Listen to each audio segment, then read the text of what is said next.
Hai, Assalamualaikum, saya Adi. Di video kali ini kita akan membahas tentang komunikasi data.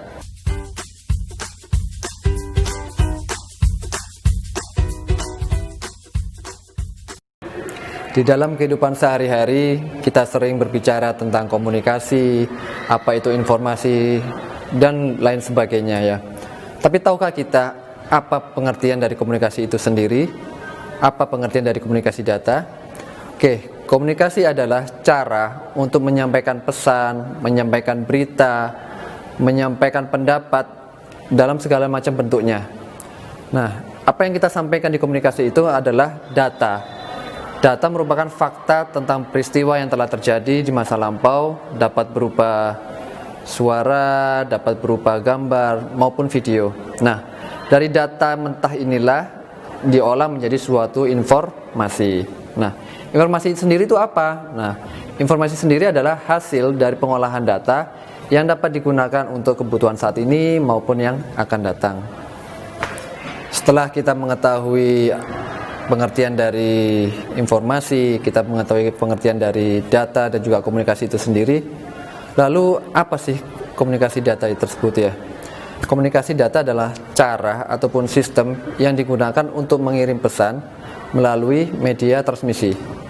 Kata kuncinya adalah ada pesan yang dikirim dan melalui media transmisi. Itu adalah komunikasi data. Lalu tujuannya apa setelah kita bisa berkomunikasi data antara satu tempat ke tempat yang lain atau satu device ke device yang lain? Maka tujuannya adalah bagaimana kita mengirim data dalam jumlah yang besar dalam waktu yang singkat dari satu lokasi ke lokasi yang lain tanpa ada pesan error ataupun kesalahan. Oke, kata kuncinya adalah mengirim data dalam jumlah yang besar dalam waktu yang singkat dan tanpa ada pesan kesalahan. Komunikasi sendiri ada 4 macam, yaitu komunikasi suara. Contohnya adalah telepon ataupun saya berbicara dengan Anda. Ini adalah contoh komunikasi suara. Yang kedua adalah komunikasi teks. Teks ini bisa berupa tulisan di koran ataupun di majalah ataupun mungkin email. Email merupakan contoh dari komunikasi teks. Yang ketiga adalah komunikasi video. Video kita bisa menggunakan seperti video call ataupun mungkin teleconference, video conference. Itu adalah contoh dari komunikasi video. Dan yang terakhir adalah komunikasi gambar. Biasanya kita pada saat mau melakukan faksimiles, kita menggunakan komunikasi gambar ataupun fotokopi jarak jauh, seperti itu. Macam-macam komunikasi berdasarkan cara mengirim pesan ada 2, yaitu simplex, sistem komunikasi satu arah, contohnya adalah radio, TV, atau web statis. Yang kedua, duplex, sistem komunikasi 2 arah. Untuk duplex sendiri dibagi menjadi 2 bagian. Yang pertama adalah half duplex, sistem komunikasi 2 arah secara bergantian. Contohnya adalah email atau walkie-talkie. Sedangkan full duplex, sistem komunikasi 2 arah secara bersamaan. Contohnya adalah telepon ataupun VoIP. Sedangkan sistem komunikasi data berdasarkan cara pemrosesannya dibagi menjadi 2, yaitu sistem komunikasi secara offline maupun sistem komunikasi secara online. Elemen-elemen sistem komunikasi sendiri ada beberapa bagian, yaitu yang pertama adalah pesan berisi data yang akan dikirim dan diterima. Yang kedua, pemancar atau transmitter, bagian yang mengubah pesan menjadi data sesuai dengan sistem atau media transmisi yang digunakan. Yang ketiga adalah media transmisi, berupa kabel atau nirkabel yang menghubungkan antara pengirim dan penerima.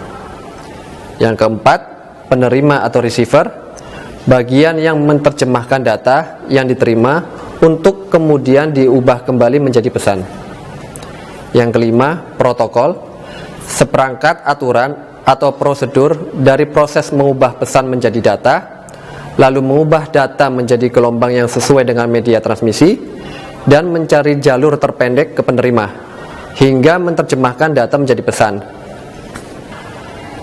Kendala pada komunikasi data ada 3. Yang pertama adalah time response, ukuran kecepatan sistem dalam memberikan umpan balik pada input data yang dimasukkan. Yang kedua, throughput atau ukuran beban sistem, di mana merupakan persentase waktu yang diberikan untuk transmisi data dengan melewati media transmisi tertentu. Yang ketiga adalah faktor manusia. Manusia adalah perancang, pembuat, dan pengguna sistem.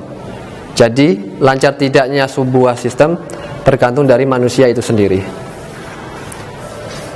Faktor yang harus diperhatikan dalam komunikasi data adalah efisiensi transmisi data, selanjutnya protokol atau standarisasi yang digunakan, selanjutnya media transmisi, dan terakhir adalah kehandalan sistem yang digunakan.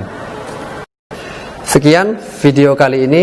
Apabila ada pertanyaan, silakan isi komentar di bawah ini, dan apabila Anda suka, silakan di like dan jangan lupa untuk di subscribe.